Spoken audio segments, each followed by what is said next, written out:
What's up, everybody? It's your boy Burnell Jones II, and I'm back with my YouTube series, What It's Like Being a Musician in New York City. But this is a special episode because all of the previous episodes have been gig vlogs. And on the previous episode, where you can find in the description below, I did say that the next episode was going to be about my trip to Phoenix, which is in a few days. Because I have a gig out there. I'm going to be there for a couple days. It's going to be a blast. But I decided to make a story time version of what it's like to be a musician in New York City. You know, I do have a lot of stories, but I don't want to tell everybody just every single thing that's going on in my life. So this isn't going to be something that I do every single week, but it's going to be something that I do every now and then. I'm in my tank top because I just came from the gym. I did chest today, so I'm feeling strong. You got it. All right. Up, you got it. Reset. Yeah, up, BJ, up. There you go. I kind of wanted to address an issue and address some things that make it hard to be a content creator. So let's get into this story time. First off, I'm going to preface it with the content creator thing. I don't have a script, by the way, so I'm just going off the dome. Hopefully I can get my thoughts out very clearly to make it understandable to everybody. But being a content creator is a lot. It can be hard, and it's not something I do full time because I'm not big yet, so it's not making me a lot of revenue. But it is something that has been working out for me, especially on Instagram. My Instagram has popped off over the last year. My TikTok has been on the rise. And this YouTube series has actually gotten me from 150 subscribers to 1,300. I think I'm at 1,300 now subscribers in the span of like 2.5 weeks, which is crazy. So that means this is a good YouTube series. Anyways, content creation is hard.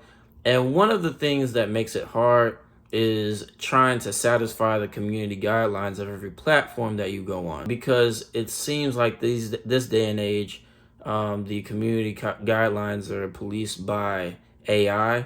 They're policed by the technology that the platform uses to scan through things and see whether they're good or bad. So one thing that I've noticed, I follow a lot of content creators on Instagram. I like funny content. If you haven't already been able to tell by my YouTube videos, I like funny stuff. I'm a humorous type person. I've always been like that. So I follow a lot of funny YouTubers. I will admit some of the funny YouTubers funny Instagrammers, but also funny YouTubers. Some of the funny people that I follow, sometimes they might, in some of their videos, go a little bit on the edgier side, right? Because humor, for some people, a lot of the best humor is the kind of out of pocket type stuff, right? And so it's hard sometimes for them to keep their accounts going. Even the people who don't make things that are kind of on edge, and I follow those people, they oftentimes, the people who have hundreds of thousands of followers, even millions of followers, they face Instagram strikes, TikTok strikes, bans, and so on and so forth for things that might be taken out of context, or things that people might have reported on simply because they're hating on them, something like that. Well, this is where this story time comes in. So a few months ago, I did a questionnaire on Instagram, and it was just something playful, completely funny, completely harmless. But I said something along the lines of, now that my Instagram is blowing up, I should start a random, unprovoked musician beef with another musician. Who should I beef with? Obviously, it's a joke. It was a joke. One of the replies, I'm not going to say it because I don't want to get banned on YouTube, but it's not even harmful. But one of the replies was, they listed a gang. They say, you should beef with this gang, ha ha ha. And I reshared the reply because I'm not promoting gang violence. It's all playful. It was a joke and I thought it was funny, so I reshared it. I got a strike for that, right? And I've gotten some strikes before in the past. And once you get a certain number of strikes, they put, especially as a content creator who has a business profile on Instagram, they start to put some bans on your account that basically make it to where you can't make money or do the things that, bring you up in the content creation and business world. And it's kind of irritating because, you know, the people who maybe make a full-time living off of the content creation stuff, that could be hindering them from making their next checks, and it could cause them to not be able to pay rent, all that type of stuff. But what the ban did is it caused me not to be able to monetize anymore, which really, you know, that really affected me because as you've heard in my last YouTube videos, I'm working on a new album. And one thing that I started doing was I started doing Instagram live videos of me performing on saxophone and answering questions. I was doing to Ask Me Anything, and I was promoting the badges. Instagram has a thing where you can buy a badge if you're watching somebody's live, and that money goes to them, and it supports them. So I was saying, if you buy this badge, I'm using all this money to go towards funding my album. And it was working pretty well. I made a decent amount of money off of the badges, and I was able to use that for the first recording session. And so I was like, I'm going to continue doing that. But the ban made it to where I can't monetize anymore. So now I can't, not only can I not earn money from badges, but also I can't do branded content, which was a direction that I really wanted to go in. And branded content is where a company will hit you up and be like, hey, promote my clothing, promote whatever I'm selling, make a video about it. We're going to do a collaboration post to where both of our names show up, and it shows that I paid you for this advertisement. And I've actually done a couple of those before. I did one of the brands I did, they sent me their cardigan, and I made a reel in their cardigan, and they paid me for it. And that reel did pretty well. And so Instagram basically banned me from all of those things until January 6th. Another thing that they banned me from, which really, you know, really messed up my momentum and all the things that I'm trying to do, is they put a shadow ban on me. Before, if you had a shadow ban, you wouldn't really know you had a shadow ban. You'd have to kind of speculate it based on your drop in viewership. But it actually showed me, I'll put it right here. It actually basically said something along the lines of, your content can't be shown to non-followers. Well, what does that mean? That means my stuff can't be shown on the Explore page, which is a big deal. If you look at my Instagram and if you go to the Reels section, I have a whole bunch of Reels that I've made, and they've all pretty much gone viral.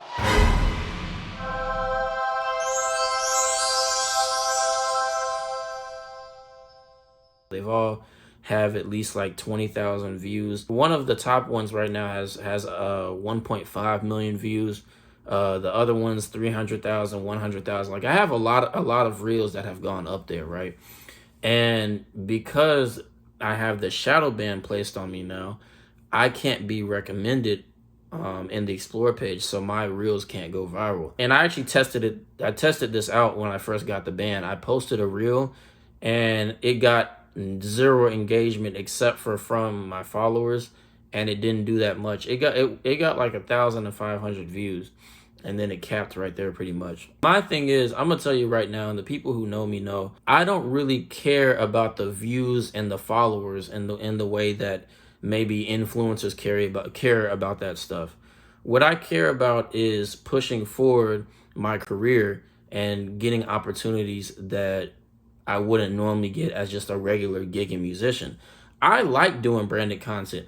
I want to be able to do a commercial with, I don't know, a popular food brand, and make a reel of me playing saxophone promoting that food brand. And these type of things are pushing me further away from being able to do that. And one thing that actually happened yesterday, continuing the story time, I got another strike. I don't know if it's a strike yet. It's still under review, but I basically got a warning saying that this post right here, I'm gonna show it right here, this post was considered too sexually explicit for Instagram. And it's literally just a gym post. Like, it's me, you know, showing the progress of my legs on leg day, and I'm holding up my shorts so I could, you know, show my quads and everything.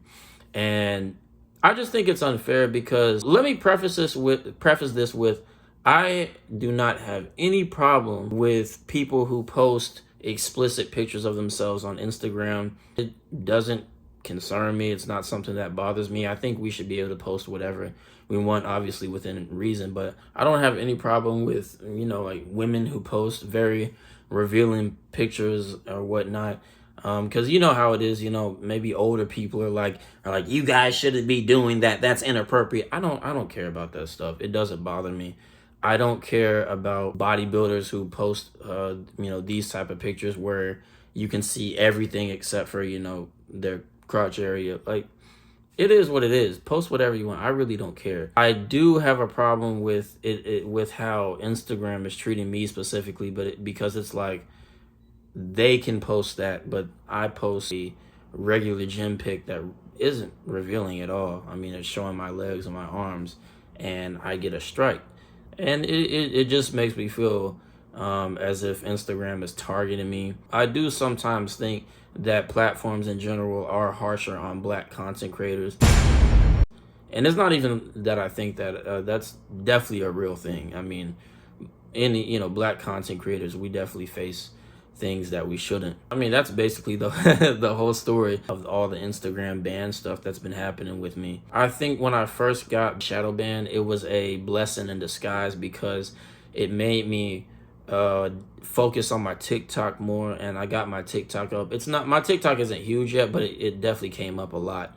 And it also made me want to go through with this YouTube thing, especially because I was inspired by my boy BJ, the drummer, good friend of mine from Chattanooga who I went to school with. So shouts out to him. Y'all should check his YouTube out. He also does a gig vlog thing, and I definitely got some inspiration from that.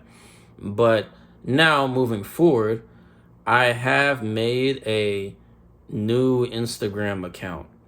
And I made this backup account in case I get banned for all these unholy, unfair reasons. I would love if you went ahead and followed me on this new account. My current account isn't banned, but because of all the fire I've been getting from Instagram lately, I can see my account being banned for, dumb reasons. And so I'm just trying to make sure that I have people who are in the loop before that happens. So I'm trying to get, as many people who are following my other account to follow this new account because, if I get banned, I can post about it and I can keep business as usual. What I have been doing on this new account also is I've started posting reels on this account because this account doesn't have a shadow ban. Hopefully my reels will make it far just like they used to. I very much appreciate everybody for watching this video. This was a little story time. The next video is actually gonna be my trip to Phoenix, where I get to go down there and hang for a little bit, and I have a gig down there for New Year's. And so I'm looking forward to that. You're gonna see most of the stuff that goes on in that trip, the plane ride and everything. Make sure you comment and you like and you subscribe, because all of y'all making these comments and all of y'all liking and sharing my YouTube videos has caused it to really rise up. I mean, I really didn't expect to get the type of viewership that I've been getting when I started posting this 2.5 weeks ago. I literally just started this series, so I appreciate you all for that. Thank you, and you all have a wonderful day. Up!